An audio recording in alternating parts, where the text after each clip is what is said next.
Hello everyone, today I'm going to share with you something very interesting. It's actually fairly straightforward after I figured out how to do it, but it took me a while. So very glad it's finally functional. So basically what we are trying to do is very simple. We are trying to control a spaceship here, and we are controlling it by setting its control system diagram. So what we have here is, in this canvas here, we are able to see all the components that constitute the ship, and we have two types of things that's flowing through the graph. The green line indicates physical fuel. This lighter color signal represent digital signals and digital data. So what we can do is by connecting between different components, we can control how both the physical fuel and the signal flows through the system. So as we can see here, we have a fuel tank, and that will have a control that allows us to specify the flow rate. The flow rate decides how much fuel goes into the next stage. In this case, the fuel splitter. Fuel splitter controls how much fuel goes into the left thruster and the right thruster. And then the left thruster and right thruster has their own controls, which we will cover in a bit.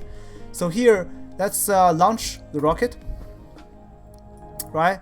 So when we launch the rocket, you can see here the fuel is being consumed, and we can control the flow rate. When we control the flow rate, you can see the thrusters are generating different thrusts. When the thrust goes above 1g, then the ship will accelerate. If it goes below 1g, then the gravity is going to pull the ship and it's going to drop back to the ground. So that's basically how you can control the ship. Here, as we can see, we can use the fuel splitter to decide how much fuel goes into each thruster. If we do something like this, then the left thruster will have less fuel and thus generating a smaller thrust, and the right thruster end up generating more thrust. That's why we are going sort of in this direction. So to control the ship, to control it to fly around, you can try to adjust this the ratio in the fuel splitter and try to get it to go to the direction you want. And that is where the controllers come into play. We are going to introduce two types of controllers. The PID is a more advanced type, and let's just talk about something simple first. Mass 1D allows you to specify a mass equation. So in this case, let me just reset everything, and so it's just 0.4. Yeah, so it's not doing anything. So the mass allows you to specify an equation that computes some results. So for instance, if I just do 0.5 and plug that in, then this is going to control my split ratio. So if we do something like 0.55, then you can see splitting more. If you do 0.8, it's splitting more.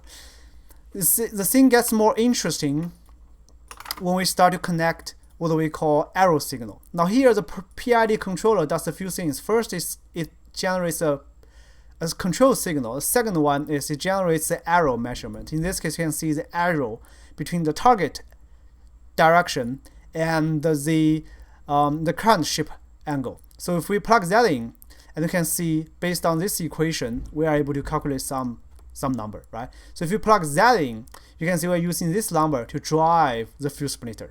So in this case, every time the fuel splitter changes, the angle changes, and the arrow changes, right? So the whole thing just propagates itself.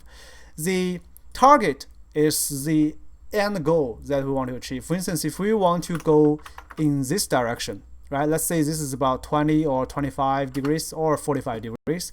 So if we do like 30 degrees, and then it's going to measure what we are right now and where we are going and calculate the arrow, and then use that arrow to compute this one. So the degrees are in my equation here. I'm converting the degrees to either angle and offset it to be centered around 0.5. And then it's gradually pulling the spaceship in that direction. You can make it a little bit more aggressive by adding some multipliers. So the end result is a bit more aggressive, right? And then you can play with the number and see whether you can get where you want. It's actually easier to do smaller angles, and then if you do -10, it works the same way. So that is how you can control it by using a simple equation. This one, not surprisingly, is actually what we call a proportional controller, because we are just multiplying some constants. Oh, and you see we are almost there, right?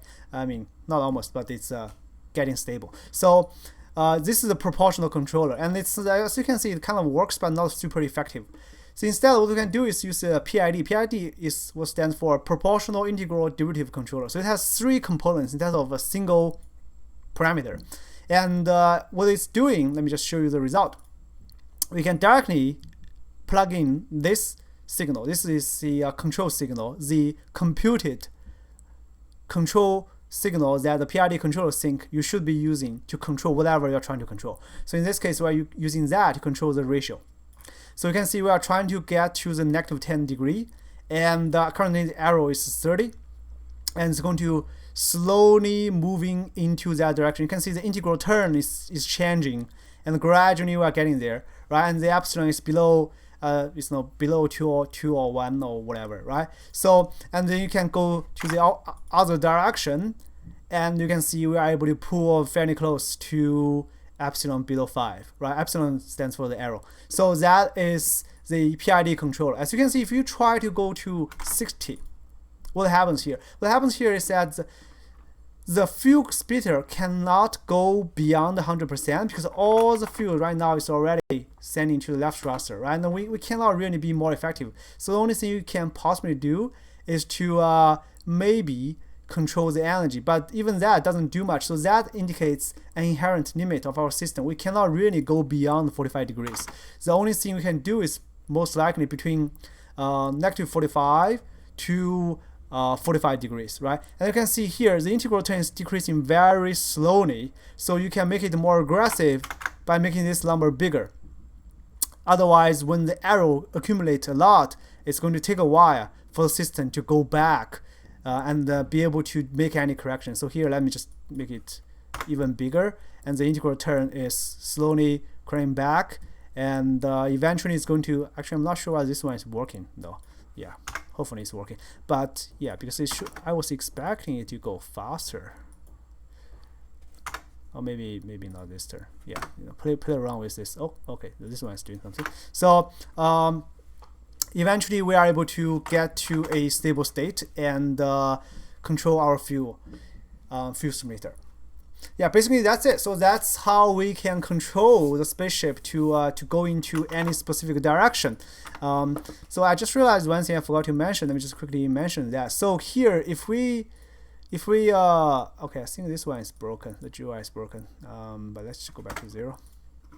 One thing you can do here, and that's something that's not indicated in the GUI, is we can also control the individual thrust angle of the engine. So here right now, by default, the thrust is directly upward, right? But you can control this one. This one will slightly tune the angle, so it's not showing the animation. But in this case, what's happening here is instead of pulling, directly upward, it's actually pushing slightly in this angle. So we can see whether we can use that to get to a different. Yeah, you see, we are yes. So exactly, right? So as you can see here, we are able to get to the target 60 by adjusting the thrust angle, right? So that will, in a sense, compensate the inherent limit of the system if we are fixed at pushing straight up. Yeah, so I'm very glad this one is working. It took me a while. I started working on this last July, and then because of some technical issue, haven't been able to work on it. And after a while, I just suddenly get some inspiration, and now it's working. Very cool. Thank you for watching. That's it.